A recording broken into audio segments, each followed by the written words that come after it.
If you are in a situation where you've been low contact, or maybe you've been in full contact, but you're at a point where you're realizing that you need to break free from a toxic relationship that you have with your parent, the parent who abused you in childhood and who will not come to the table to create a safe and loving relationship now. You've tried everything. I know how this works. You've tried asking them to go to therapy and they won't go to therapy. Or if they do, they don't like the therapist because things aren't going their way. Or they do like the therapist because the therapist is standing up for them and silencing you and telling you you just need to get over it. All sorts of things happen, right? Or maybe you're just creating boundaries to keep yourself emotionally safe so that you can have some nice interactions with this person who turned your childhood into a traumahood, and they're refusing to respect those boundaries to the point where it's causing further trauma. These are the reasons that adult children of abusers go no contact. It isn't so much and only attached to the abuse that took place in childhood.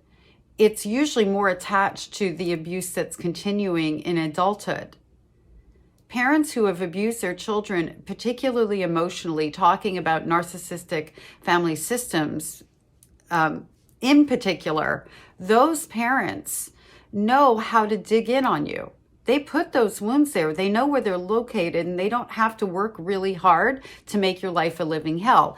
And on top of that, if they see that you're growing and healing, they will be doing things to try to sabotage your growth. If, for example, they see you're in a healthy relationship, they'll try to create division between you and the person you're in that relationship with because they don't want you to escape. They don't want you to do better. They like the position you're in. So if you are in that position and you are looking at your life on a whole and the quality of your relationships and the fact that this relationship not only doesn't bring value to your life, but is causing you harm, and you're at the point where you're going to maybe take a break, maybe not it's full on no contact. Like maybe you're looking at it as, you know what, I'm just going to take some time and see how I feel about this. Or maybe you're in the position of, I am just done. This is what I don't want you to do. I don't want you to have a conversation with your abuser without a witness, because they're going to gaslight you. And even though you know that you're very strong, you've come to this point of, I hate the word decision attached to this. This is literally sometimes the only option we have. Nobody decides to be an adult orphan. Nobody decides that they don't want their parents. What we decide is that we want healthy relationships, right? So if you're going to have an in-person conversation, or you're going to be on the phone, have a witness just for your own well-being afterwards. But my recommendation is that you don't even bother doing that. If you're going to go no contact and you want to let that other person know that you're done, just send them a note, whether it's a text or a handwritten note, whatever it is, and release them to their highest greater good kind of thing. Don't let them know why, because they know why. So don't validate them that the things that they hurt you with hurt you. That gives them a pleasure. They like that. I did that 23 years ago. I wrote my mother a 7-page letter. I'm happy that I have the letter, but I would have never sent it knowing what I know now. I work with clients all the time going through these types of situations. And the best thing that you can do for your well-being is to engage at a very low level and understand that nothing that you tell them is something they don't know. They know. And them reading it isn't going to give you any validation. They're not going to come back and go, oh, I'm sorry, let's try again. This is not that. These are people who are only going to come back and use words like that to continue to hoover you in so that you can be here yet again until you decide you're no longer going to continue to do or participate in the dance. Send a message.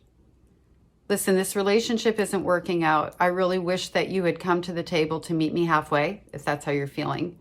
It's clear that that's not going to be the case and that my boundaries are never going to be respected. And so for the peace that I want in my life and for the healing that I would like to gift myself, I am going to take a break from this relationship. And I just want to let you know that I wish you nothing but the best. Literally. And leave it at that. Because that leaves you in a place of being the bigger person, which usually they leverage against you, but now you're leveraging it. You're the bigger person walking away, not giving them the satisfaction of knowing how much pain you're carrying with you. Because the only thing that they care about in relationship to that pain is that they succeeded. Don't give them that satisfaction. And the best part is eventually all that pain you carry with you, because you are no longer on fire in that relationship, you will start to heal those wounds. You will start to feel less pain, and you will begin to have the best life ever. And I can promise you that. Doesn't mean it won't have ups and downs. It doesn't mean that there won't be times of feelings of tremendous loss.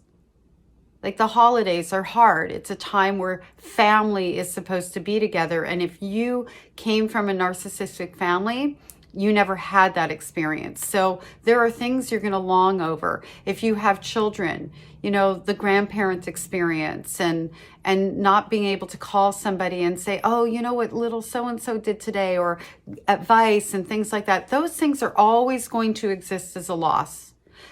But they exist in little pieces and pockets of time. And the whole rest of your time is going to be lighter and peaceful and without this sort of thing going on, because you'll work to heal those wounds and fill them with something better. I've been no contact with my narcissistic family system for over 30 years. I know from experience how much better it gets. So, in a nutshell, just to review, don't give them the satisfaction of knowing how much you're going to have to work to heal from them because they care that they succeeded in creating a problem in your life. Just let them know you're going to live your best life and you wish them to live theirs, and write that letter for yourself. Write that other goodbye letter for yourself and put it in a box so that you can look at it years later and see where you've been and how much you've healed.